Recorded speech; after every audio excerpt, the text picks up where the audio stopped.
Malam ketika manusia melawan reaktor nuklir, 26 April tahun 1986, pukul 1.23 menit dini hari, di sebuah kota kecil bernama Pripyat, Ukraina. Sebagian besar orang sedang tertidur, lampu apartemen padam, anak-anak terlelap, pekerja pabrik bersiap untuk giliran pagi.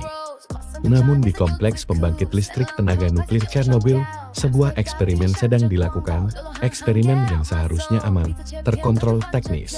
Beberapa menit kemudian, terjadi dua ledakan besar, langit malam menyala biru, dan dunia tidak pernah sama lagi. APITU Chernobyl. Chernobyl adalah salah satu pembangkit listrik tenaga nuklir terbesar di Uni Soviet. Reaktor nomor 4 adalah jantungnya, tipe RBMK desain Soviet. Teknologi ini kuat, efisien, namun memiliki kelemahan fatal. Masalahnya bukan hanya mesin, masalahnya adalah manusia, eksperimen yang salah. Malam itu, teknisi ingin menguji, jika listrik padam, berapa lama turbin masih bisa menghasilkan daya sebelum generator cadangan aktif. Tes ini pernah gagal sebelumnya, namun kali ini, tekanan politik tinggi, reaktor tetap dipaksa berjalan dalam kondisi tidak stabil. Beberapa sistem keamanan dimatikan, daya reaktor diturunkan terlalu rendah, lalu dinaikkan secara tidak aman.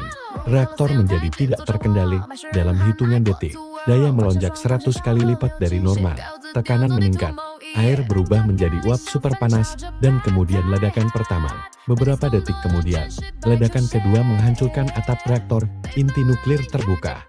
Grafit menyala, radiasi menyembur ke langit, malam tanpa peringatan, petugas pemadam kebakaran datang tanpa tahu apa yang mereka hadapi.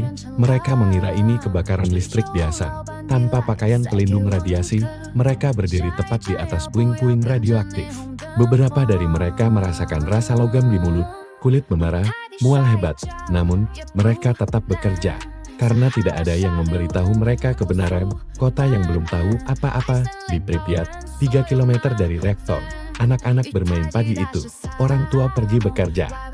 Tidak ada pengumuman resmi, tidak ada sirene. Padahal radiasi sudah menyelimuti kota. Baru 36 jam kemudian, evakuasi diumumkan.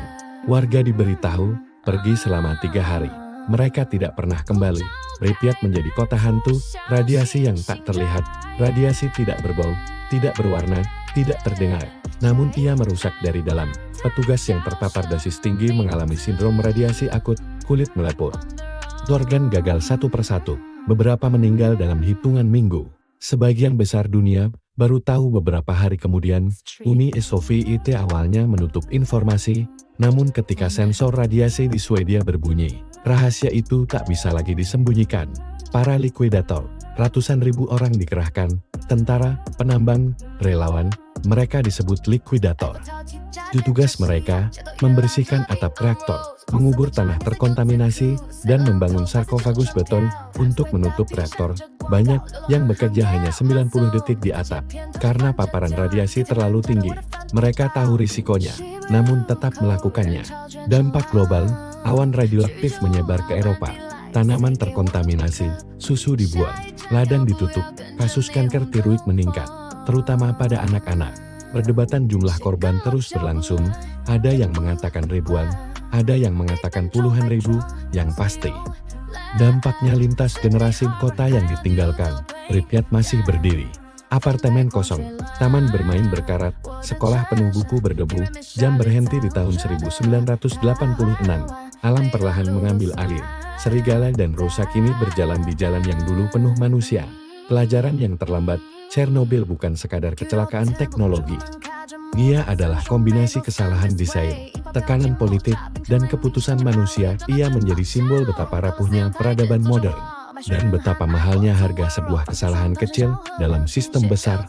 Malam yang masih bergema, ledakan itu terjadi hanya dalam hitungan detik, namun dampaknya bertahan puluhan tahun. Beberapa wilayah masih tidak layak huni. Reaktor kini tertutup struktur baja raksasa, namun di bawahnya, pinti reaktor yang meleleh masih ada, diam, menunggu waktu meluruh secara alami.